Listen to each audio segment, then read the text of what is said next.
Welcome my dear rockets, कैसे हैं आप सभी। आज हम लेकर आए हैं एक ऐसी मूवी जो शुरू से अंत तक सिर्फ गुड फील देगी और कुछ भी नहीं। एक छोटा लड़का दूर दराज के गांव में रहता है। यहाँ बहुत कम लोग बसते हैं। इन कम रिसोर्सेज वाली जगह में रहते हुए भी उसके अंदर का छोटा सा साइंटिस्ट कई इन्वेंशंस करने में लगा होता है। इसे मैप्स और ड्राइंग्स बनाना भी बहुत ही पसंद है, लेकिन इतने टैलेंटेड होने के बावजूद उसे कई तरह के दुख भी हैं। उसे लगता है कि उसके पेरेंट्स, उसकी दीदी, कोई उस पर ध्यान नहीं देता। उसके लिए तो वो जैसे एग्जिस्ट ही नहीं करते। इस बात से वो बहुत ज्यादा परेशान हो जाता है। तभी एक दिन उसे एक बड़े इंस्टीट्यूशन से कॉल आता है। उसके बनाए हुए एक मशीन को साइंस का एक प्रेस्टिजियस अवार्ड मिला है और उस अवार्ड को लेने के लिए उसे लगभग 1000 किलोमीटर दूर दूसरे स्टेट जाना होगा। अब 10 साल का ये लड़का उस अवार्ड को लेने के लिए अकेले एक एडवेंचरस सफर पर निकल पड़ता है, बिना किसी को बताए। इस सफर में वो कैसे मजेदार और चैलेंजिंग सिचुएशन से गुजरता है और आखिर में हुआ क्या, ये सब कुछ बहुत ही इंटरेस्टिंग और शानदार विजुअल्स के साथ दिखाया गया है। इसलिए दोस्तों, वीडियो को एंड तक जरूर देखिए और हमारे मूवी सिलेक्शन के बारे में अपनी राय कमेंट्स में जरूर दीजिए। तो चलिए तैयार हो जाइए आज की मूवी के लिए, जिसका नाम है the young and prestigious T.S.. Poet. बाकी दोस्तों, आप चैनल पर नए हो तो सब्सक्राइब कीजिए और पुराने हो तो बहुत बहुत धन्यवाद। मूवी की शुरुआत में हरियाली से भरपूर अमेरिका का एक छोटा सा गांव दिखाया जाता है, जहां बहुत कम परिवार रहते हैं। उनमें से एक परिवार है मूवी के हीरो टी.एस. पोएट का। नाम जरा मुश्किल है, इसीलिए हम इस चुटकू को टी.एस. कहेंगे। टी.एस. की वॉइस ओवर में ये कहानी होती है शुरू। इसका एक बड़ा भाई भी है जिसका नाम लेटन है। दोनों मिलकर मजे से खेल रहे होते हैं। लेटन एक बड़ी मशीन पर बैठकर काउबॉय की तरह घोड़ा चला रहा होता है और नीचे से अपना हीरो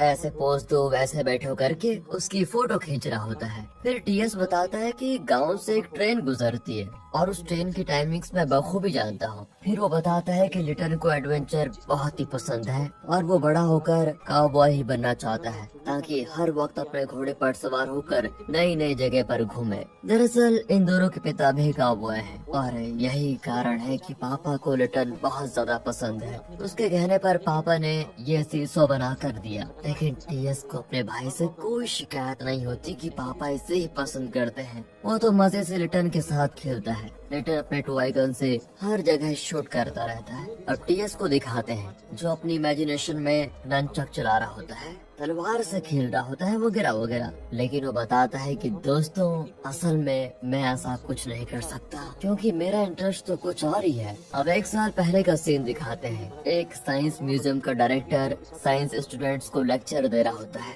जिसमें वो एक ऐसी थ्योरेटिकल मशीन के बारे में बताता है जो बिना किसी एक्सटर्नल फोर्स और एनर्जी के लगातार काम कर सकती है। हालांकि रियल में ऐसी कोई मशीन बन ही नहीं सकती। उनके बीच टी.एस. जाकर बैठता है। दरअसल आइंस्टीन की थ्योरी बताती है कि एनर्जी को ना तो क्रिएट किया जा सकता है ना डिस्ट्रॉय किया जा सकता है, उसे सिर्फ एक रूप से दूसरे रूप में बदला जा सकता है। तो इसीलिए ऐसी कोई मशीन बन ही नहीं सकती। लेकिन कई 100 सालों से साइंटिस्ट लगातार इस थ्योरी को गलत साबित करने की कोशिश में लगे हैं और आज तक कई ऐसी मशीन्स बनाने की कोशिश भी की गई थी, लेकिन कोई भी सफल नहीं हुआ। अब उन बच्चों से पूछा जाता है कि क्या आप में से कोई ऐसी मशीन तैयार कर सकता है। सभी चुप बैठे होते हैं कि जब नहीं बन सकती तो हम कैसे बना पाएंगे। लेकिन टी.एस. उनका चैलेंज स्वीकार करता है और कहता है कि ऐसी मशीन मैं बनाऊंगा। और यहाँ मूवी का टाइटल डालकर मूवी होती है शुरू। एक दिन टी.एस. और उसकी दीदी घर के बाहर बैठे होते हैं। तभी फोन बजता है तो टी.एस. उठकर जाता है, पर इतने में रिंग रुक जाती है और टी.एस. अपनी ड्राइंग को एक जगह रख देता है। तभी अचानक दरवाजा खोलकर उसकी माँ बाहर आती है और अपने बेटे को एक बड़ा सा कीड़ा पकड़ा देती है। टी.एस. की माँ एक एंटोमोलॉजिस्ट है, यानी कि कीड़ों पर रिसर्च करने वाली। वो कहती है कि बेटी इसे पकड़ो, ये बहुत ही इम्पोर्टेंट कीड़ा है। तो बेटी पूछती है वैसे कॉल किसका था। तब जाकर माँ बताती है कि कोई टी.एस. को पूछ रहा था, पता नहीं कौन था। अब ये सुनकर टी.एस. सोचता है कि इस घर में मेरे कीड़े जितनी भी औकात नहीं है, क्योंकि उसकी माँ ने ये भी नहीं कहा कि टी.एस. तुम्हारे लिए कोई फोन आया है, इसलिए वो ऐसा सोचता है। वो गुस्से में फोन उठाना जाता है, लेकिन फोन तक पहुंचने के 3 रास्ते हैं। एक तो किचन से होकर जाना, लेकिन वो बहुत ही बोरिंग रास्ता है, या फिर पीछे के रास्ते, लेकिन वो बहुत ही गंदा है। तीसरा रास्ता है पापा का कमरा। मैं तो उसी रास्ते जाऊंगा। इस तरह लंबा चौड़ा एक्सप्लेनेशन देकर वो पापा के कमरे में पहुंच जाता है। ये तो लगभग एक म्यूजियम की तरह दिखता है, क्योंकि पापा एक काउबॉय हैं और जहाँ भी जाते हैं वहाँ की पुरानी चीजें उठाकर लेके आते हैं। वो कहता है कि मुझे यही रास्ता पसंद है, यहाँ की हर चीज मेरे अंदर एक नई फीलिंग और नया इमोशन जगाती है। इस तरह ये नवाब साहब बड़ों की तरह एक्सप्रेशन देते हुए अंदर जाते हैं और रिसीवर उठाते हैं। एक बहुत ही बड़े इंस्टीट्यूशन की हेड जिसका नाम मिस जिप्सन है, वो पूछती है क्या हम साइंटिस्ट टीएस से बात कर सकते हैं। ओ मिस्टर टीएस, यानी मेरे पापा, अभी बुलाता हूँ। ये कहकर वो दूर जाकर खड़ा होता है और शूज की आवाजें करते हुए फोन के पास जाकर गहरी आवाज में बात करता है, लेकिन वो पहचान जाती है और कहती है बेटा मजाक मत करो, पापा को बुलाओ। वो मैडम जी, पापा ना वो क्या है कि दांत साफ कर रहे हैं अभी। आपको उनसे जो कहना है मुझे बता दीजिए, मैं उन्हें मैसेज दे दूंगा। तब वो बताती है कि दरअसल आपने जिस मैग्नेटिक व्हील यानी परपेचुअल मोशन वाली मशीन का आविष्कार किया, जो बिना किसी फोर्स के खुद ही चलती रहेगी, उसके लिए हम आपको एक अवार्ड देना चाहते हैं। इसलिए हमारी 150th एनिवर्सरी पर आपको आकर एक छोटा सा स्पीच देना होगा और फिर वो अवार्ड आपको दिया जाएगा। ये सुनकर तो टीएस के तोते उड़ जाते हैं और कहता है कि मैडम मुझे स्कूल में छुट्टी नहीं मिलेगी, मैं कैसे आऊँगा। बेटा तुम नहीं, तुम्हारे पापा। यस मिस, ये कहकर वो कॉल काट देता है। दरअसल टीएस ने ही वो मशीन बनाकर उसका ब्लूप्रिंट उन्हें भेजा था, लेकिन वो लोग टीएस को बड़ा आदमी समझकर बातें कर रहे थे। वो नहीं जानते कि ये तो कोई चुटकू सा है। अब टीएस परेशान है क्योंकि वो घर वालों को कैसे बताए कि उसे इतना बड़ा अवार्ड मिला है। बताए भी तो वो विश्वास नहीं करेंगे और न ही उसे अवार्ड फंक्शन के लिए उतनी दूर लेके जाएंगे। लेकिन वो ये मौका नहीं गंवाना चाहता। वो घुमा फिराकर अपनी दीदी शर्ले को बताता है कि मेरे काम को न्यूयॉर्क के एक बड़े साइंटिस्ट ने देखा और वो मुझसे मिलना चाहते हैं। शर्ले तो चिढ़ जाती क्योंकि वो बचपन से ही एक एक्ट्रेस बनना चाहती थी, लेकिन लाख कोशिश के बाद भी वो इस गांव से बाहर नहीं निकल पाए। वो कहती है तुझे न्यूयॉर्क जाना है, अबे सपने देखना बंद कर और जाकर खेल। फिर टीएस अपने पापा के बारे में बताता है। पापा बहुत ही गुस्से वाले हैं। एक दिन शैली ने पूछा कि आप अपने कमरे का म्यूजियम हटाकर मेरे लिए एक नया कमरा क्यों नहीं बना लेते पापा। पापा ठहरे काउबॉय। उन्हें ऐसा गुस्सा आया कि अगर उनके हाथों में गन होती तो वो शर्ली को उड़ा देते। उस दिन उन्होंने अपने हाथों से ग्लास को दबाकर तोड़ दिया और माँ से तो आप मिल ही चुके हैं। पता नहीं इन्हें कीड़े मकोड़े में ऐसा क्या नजर आता है जो उनसे इतना प्यार करती है। कीड़ों की लाइफ, कुल, गोत्र, राशि, नक्षत्र सब कुछ जानने की कोशिश करती है। पता नहीं क्या प्यार है उनसे। और जब रिसर्च में डूब जाती है तो खाना तो जरूर जल जाता है। आज तो टोस्टर ही जला दिए। और ये था मेरा बड़ा भाई लिटन, जो सबका लाडला था। मुझे तो सभी सेकंड हैंड कार की तरह समझते थे। अब आप पूछेंगे कि अब लिटन कहाँ पर है। 1 साल पहले तो वो टॉय गन से खेल रहा था। दरअसल 1 साल पहले वो टॉय गन से खेल रहा था, लेकिन वो नहीं जानता था कि वो टॉय गन नहीं, पापा का असली गन है। वह समझकर उसने खुद को शूट कर लिया और मर गया। मैं उसके पास ही खड़ा था और उसका शूटिंग रेंज मेजर कर रहा था। ये बात मेरे परिवार के अलावा और किसी को नहीं पता है। ये बताते हुए टीएस बहुत दुखी हो जाता है। कट करके दिखाते हैं कि टीएस अपने स्कूल में है और उसका साइंस टीचर टेस्ट पेपर्स दे रहा है। वो टीएस को बहुत डांटता है क्योंकि उसने ड्राइंग गलत की होती है। तब टीएस कहता है कि सर आपने जो ड्राइंग सिखाया था ना वो गलत था, यही है सही ड्राइंग। ये कहकर वो किसी मैगजीन में उसी ड्राइंग को दिखाता है। अब टीचर उस पर चिल्लाता है कि ओह तो तुम इतने इंटेलिजेंट हो कि अब मुझे गलत बता रहे हो। अब टीएस अपनी इमेजिनेशन में जाता है और चिल्ला जाता है कि ओ टकले, टीचर का काम है स्टूडेंट्स की गलतियों को सुधारना, ना कि खुद गलती करना, समझे। इस तरह वो असली में तो नहीं डांट पाता, लेकिन इमेजिनेशन में डांट देता है, खूब चिल्लाता है। अब सारे बच्चे उसके सॉक्स को देखते हैं। उसने अलग अलग डिजाइन के सॉक्स पहने होते हैं। दरअसल जीनियस लोगों को इन चीजों से कोई फर्क नहीं पड़ता। क्योंकि उनका दिमाग इससे भी इम्पोर्टेंट चीज में फिक्स रहता है ना दोस्तों। अगर आपकी भी यही आई है तो लाइक कर दीजिए। लेकिन टीएस बड़ा उदास है कि उस जैसे जीनियस को कोई समझ नहीं रहा। वो स्कूल बस से उतरता है तो उसके पापा उसे लेने आते हैं। रास्ते में पापा उससे कुछ कह रहे होते हैं, लेकिन टीएस हमें बताता है कि ये जगह मेरे भाई लिटन की है। वो पापा का फेवरेट था।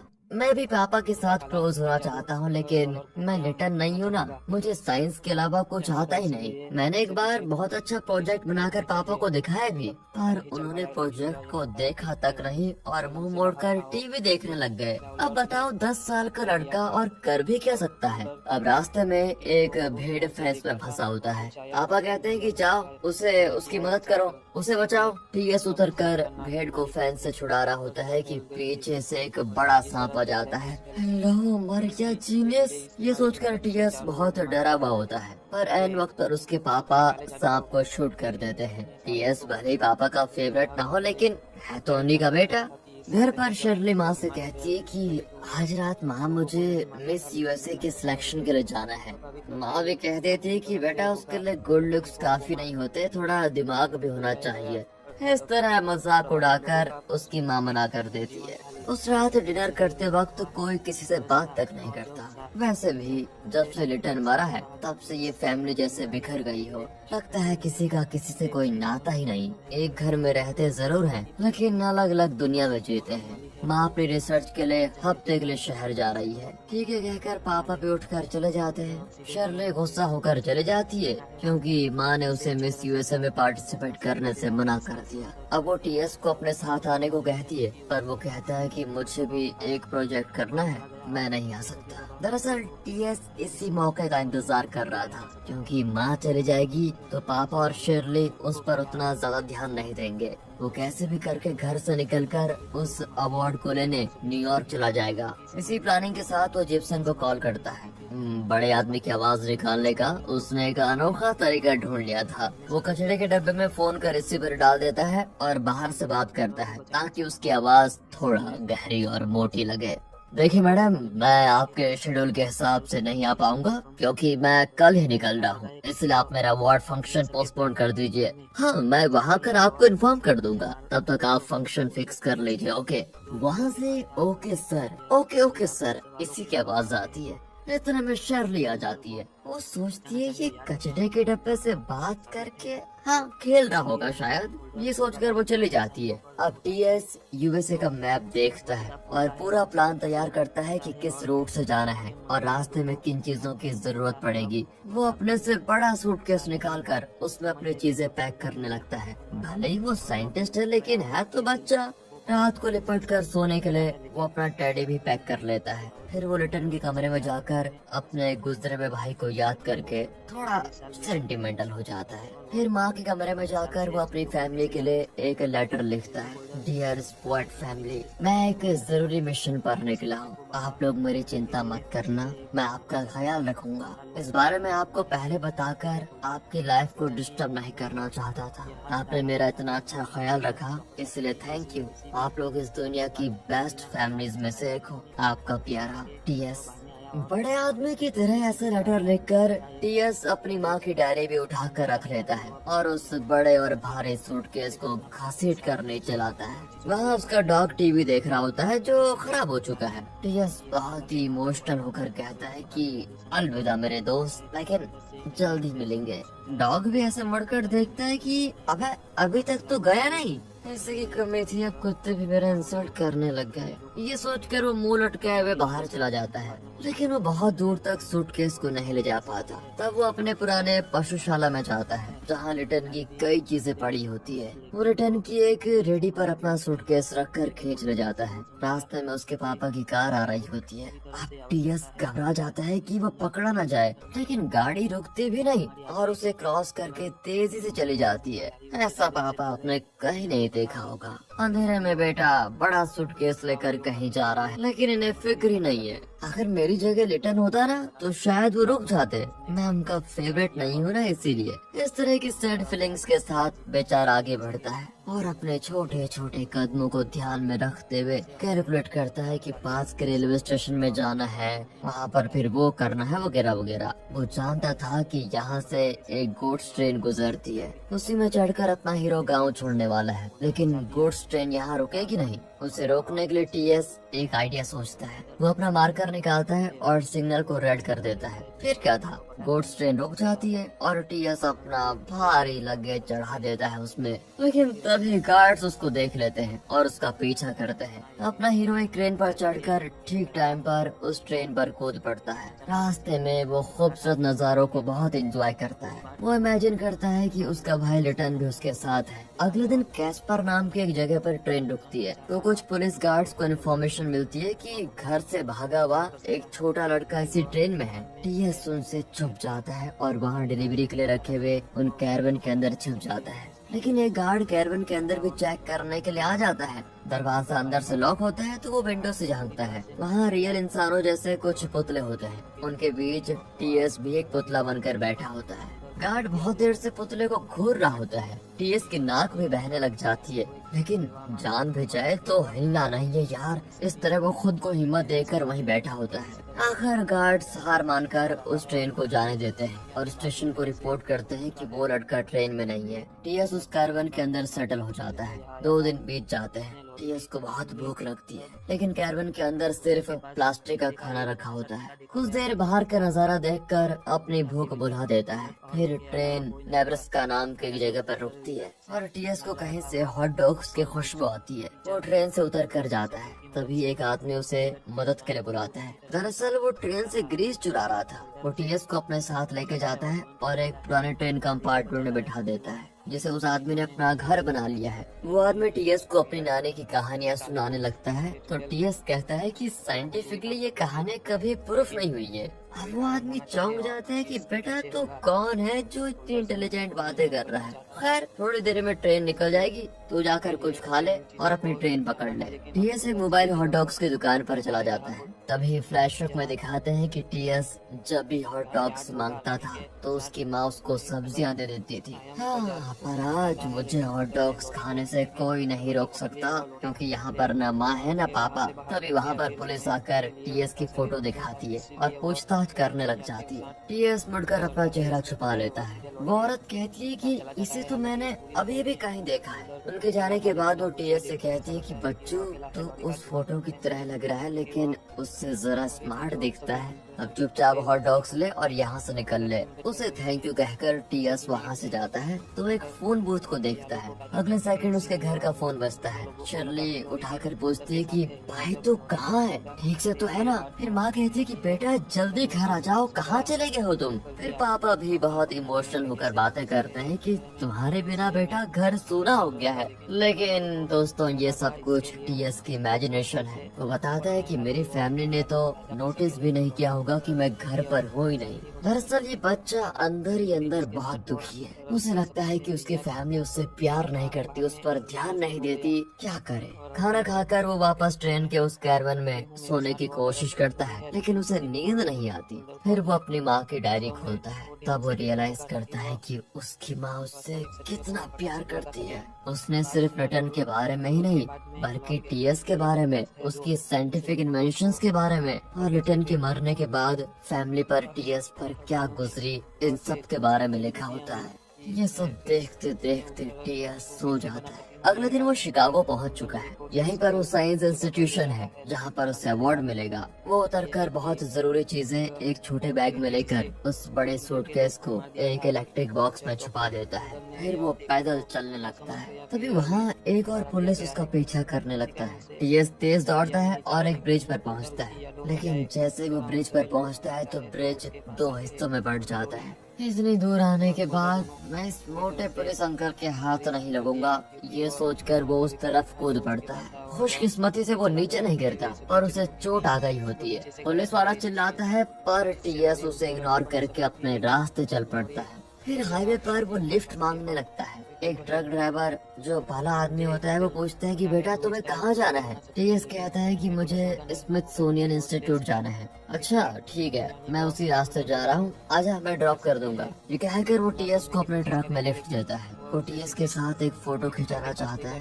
तो टीएस पूछता है कि आप मेरी फोटो का क्या करेंगे। तब वो देखता है कि इस ट्रक में वो जिसे भी लिफ्ट देता है उन सब की फोटो उसने चिपका के रखी होती है। टीएस भी खुशी से उसे फोटो लेने की परमिशन दे देता है। थकान के मारे टीएस फिर सो जाता है। बहुत देर बाद ट्रक एक जगह रुकती है और ड्राइवर टीएस को जगाता है कि बेटा तुम्हारी जगह आ गई है। टीएस उस बड़े इंस्टीट्यूशन को देखकर एकदम दंग रह जाता है। फिर ड्राइवर को थैंक कर वो अंदर जाता है। एक साइंटिस्ट होने के नाते इस जगह को देखकर वो तो मंत्र मुग्ध हो जाता है, क्योंकि हर तरफ तरह तरह के इन्वेंशंस होते हैं। वो सीधे रिसेप्शनिस्ट के पास जाकर कहता है कि सुनो दीदी, मेरा नाम टीएस पॉइंट है और मैं एक साइंटिस्ट हूँ। मुझे यहाँ की बड़ी दीदी मतलब जिप्सन दीदी ने कॉल करके बुलाया था। मैं मोन्टाना से लंबा सफर तय कर आया हूँ। रिसेप्शनिस्ट पूछती है कि तो क्या तुम ही उस लाजवाब मशीन के इन्वेंटर हो? मुझे विश्वास नहीं होता। टीएस भी कह देता है कि आपको मैंने आंटी के बजाय दीदी कहा, तो आपने मेरी बात मान ली, तो ये क्यों नहीं मान सकती कि मैं साइंटिस्ट हूँ?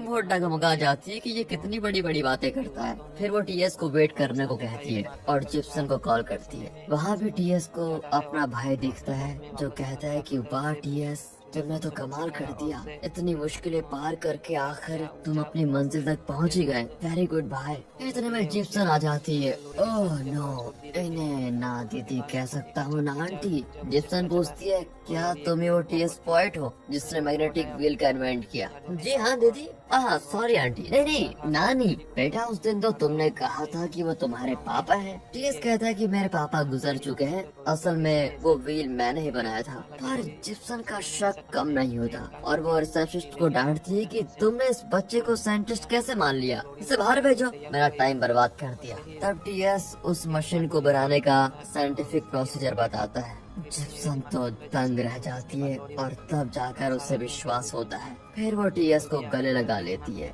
लेकिन टीएस मम्मी करके चिल्लाता है क्योंकि उसने टीएस की चोट पे दबा दिया था। फिर वो टीएस को डॉक्टर के पास लेके जाती है जो दवा लगाता है और बताता है कि चिंता की कोई बात नहीं है, 2-3 दिन में घाव भर जाएंगे। अब जिप्सन टीएस को लेकर कोई दूसरा ही प्लान बनाती है। वो कई लोगों को कॉल करके कहती है कि अब हम फेमस होने जा रहे हैं। फिर टीएस के ब्रेन को चेक करते हैं कि इतनी छोटी उम्र में उसके ब्रेन में ऐसा क्या है जो वो इतनी गहराई से हर चीज को समझ पाता है। सब लिटियन के ख्याल बीच में आते हैं। वो कहता है कि छोटू, तू तो लैब के चूहे की तरह बैठा हुआ है, ये लोग तेरे साथ क्या करने जा रहे हैं। अगले सीन में अवार्ड फंक्शन दिखाते हैं। टीएस एक जगह बैठा होता है, लेकिन यहाँ आए हुए बड़े बड़े साइंटिस्ट पीएचडीज वगैरह अलग अलग ग्रुप में टीएस के बारे में डिस्कस कर रहे होते हैं। फिर टीएस की स्पीच देने का टाइम आता है और उसे एक स्टूल पर खड़ा करते हैं। इतने बड़े बड़े लोगों के बीच टीएस जरा नर्वस होता है, हर कोई होता है, लेकिन शांत होकर वो हर एक को ऑब्जर्व करता है और फिर बोलना शुरू करता है। आप लोग बहुत बड़े साइंटिस्ट पीएचडीज होंगे जिन्होंने अपनी पूरी लाइफ साइंस के लिए जी है, लेकिन मैंने ऐसा कुछ भी नहीं किया। मैं एक बहुत छोटा और नया साइंटिस्ट हूँ। मैं यहाँ इसलिए नहीं आया कि उस मशीन को बनाने का तरीका या उसकी तकनीक आपके साथ शेयर करके नाम कमाऊं। आपके सामने बोलने का जो मौका मिला है उसे मैं भरपूर यूज करना चाहता हूँ। आज मैं सिर्फ 3 पॉइंट्स बताना चाहता हूँ। पहला पॉइंट, मैं एक छोटा लड़का हूँ, इसके बावजूद आप लोगों ने मेरे आविष्कार को रिस्पेक्ट किया, मुझे इज्जत दी, उसके लिए शुक्रिया। दूसरा पॉइंट है ये मैग्नेटिक व्हील। ये कहकर टीएस उस मशीन के बारे में थोड़ी टेक्निकल डिटेल्स बताता है। फिर वो जरा परेशान होकर खड़ा रहता है। एक बुजुर्ग साइंटिस्ट पूछता है कि तीसरा पॉइंट क्या है। हाँ, तीसरा पॉइंट दरअसल वही बताने में मैं इतनी दूर आया हूँ। 1 साल पहले मेरा भाई लिटन और मैं कहीं खेल रहे थे। मैं गन से निकलते हुए बुलेट का वेवलेंथ मेजर करना चाहता था, इसलिए मैंने पापा का असली गन लिटन को पकड़ा दिया। मैं बुलेट का वेवलेंथ मेजर करने में सफल भी हो गया, लेकिन मुझे और मेरी फैमिली को इस एक्सपेरिमेंट की बहुत बड़ी कीमत चुकानी पड़ी। मेरे भाई ने उस टॉय गन को समझकर मजाक में खुद को शूट कर दिया और वो बेचारा मर गया, लेकिन मुझे उस समय बहुत डर लगा और मैं बाथरूम में छिप गया। फिर एम्बुलेंस में उसको लेके गए और मैं अपनी दीदी से लिपट कर रोने लगा। एक तरह से उसकी मौत का जिम्मेदार भी मैं ही हूँ। बहुत मुश्किल से मैं अपनी गिल्ट फीलिंग से बाहर निकलने की कोशिश कर रहा था, पर मेरे परिवार ने उस घटना के बाद से मुझे नहीं, एक दूसरे से भी ठीक से बात करना बंद कर दिया। कभी कभी तो मुझे लगता है कि मेरी फैमिली को मेरी फिक्र नहीं, लेकिन उन्होंने लिटन का नाम भी लेना बंद कर दिया था। उनका बर्ताव देखकर मुझे लगा जैसे मेरा कोई भाई था ही नहीं। कोई मर जाता है तो क्या हम उसकी अच्छी यादों के बारे में बात नहीं कर सकते हैं? पर मेरे घर में उसकी हर चीज को घर से बाहर पशुशाला में रखवा दिया गया ताकि कभी किसी को उसकी याद न आए। हम दोनों घंटों खेलते थे, लेकिन मेरे परिवार में किसी ने भी मुझसे उसके बारे में बात तक नहीं की। मेरे अंदर सब कुछ दबा पड़ा था। मैं दिल खोलकर ये सारी बातें किसी को बताना चाहता था और इसीलिए यहाँ स्टेज पर आने का फैसला किया मैंने, जहाँ मैं अपना दर्द दिल से बाहर निकाल कर रख सकूं। वो ये सब कुछ कह ही रहा होता है कि सभी इमोशनल होकर उठ जाते हैं और क्लैप करने लगते हैं। मौका पाकर जिप्सन स्टेज पर आकर उसे गले लगा लेती है। वो इसकी सेंटिमेंटल स्पीच का फायदा उठाना चाहती है, पर टीएस की माँ भी वहाँ पर आई होती है और वो बहुत दुखी होती है कि मैंने अपने बच्चे को समझने की कोशिश नहीं की। बेचारा 1 साल कितना तड़पा होगा। अब जिप्सन टीएस को टीवी इंटरव्यूज के लिए लेके जाती है। उसके जरिए वो खुद फेमस होने लगती है। एक बड़े टीवी शो में होस्ट टीएस से पूछता है कि आपके एक एक्सपेरिमेंट के दौरान आपका भाई मर गया था, राइट? उस वक्त क्या हुआ था? दरअसल टीआरपी के लिए वो टीएस को उकसा रहा था। टीएस अब बहुत नर्वस हो जाता है और वो यहाँ से भागना चाहता है। टीवी होस्ट कहता है कि कोई बात नहीं, हमारे शो में एक और गेस्ट आई है। ये कहकर वो गेस्ट का नाम बताता है तो टीएस और ज्यादा नर्वस हो जाता है। दरअसल उसने टीएस की माँ को शो में बुलाया था। टीएस बहुत गिल्टी फील करता है क्योंकि वो घर से भागकर आ गया था और उसके बाद उसने अपनी फैमिली से बात तक नहीं की। अब होस्ट उससे भी सवाल करता है तो वो उससे मुंह तोड़ जवाब दे देती है। इसमें टीएस की कोई गलती नहीं थी। गलती तो हम बड़ों की थी जो हमने गन जैसे खतरनाक वेपन को बच्चों के हाथ में जाने दिया। फिर वो टीएस की तरफ मुड़कर कहती कि बेटा, तुम्हें गिल्टी फील करने की कोई जरूरत नहीं है। वो एक एक्सीडेंट था और गलती तुम्हारी नहीं थी, हमारी थी। उसके बाद हम बहुत दुखी थे और तुम्हारी ओर ध्यान नहीं दे पाए। ये भी हमारी गलती थी, लेकिन इसके लिए तुम घर छोड़कर क्यों चले गए? हम सब तुमसे बेहद प्यार करते हैं। ये सुनकर टीएस की आंखों में आंसू आ जाते हैं और वो अपनी माँ से लिपट पड़ता है। फिर दोनों स्टेज से चले जाते हैं, लेकिन जिप्सन उसे रोकती है कि तुम इसे नहीं ले जा सकती। अब मैं इसकी गार्डियन हूँ, इसे मैं कई इंटरव्यूज में लेके जाने वाली हूँ। पर टीएस की माँ उसको पंच करके गिरा देती है। फिर उस शो का होस्ट उन्हें रोकता है तो टीएस के पापा आ जाते हैं और वो अपने हिस्से का उसके मुँह पे पंच मारते हैं। पापा टीएस को उठा लेते हैं और कहते हैं सॉरी बेटा। वो पूछते हैं कि चुटकू, तूने मुझको क्यों नहीं डांटा कि पापा तुम गलती कर रहे हो? घर से भागने का क्या मतलब था बेटा? टीएस कहते हैं कि पापा, उस रात मैं सूटकेस के साथ रोड पर खड़ा था, पर आप अपनी गाड़ी में मुझे क्रॉस करके चले गए। आपने रुककर पूछा भी नहीं कि तुम कहाँ जा रहे हो। अरे नालायक चुटकू साइंटिस्ट, अगर मैं तुझे देख लेता तो तुझे जाने क्यों देता?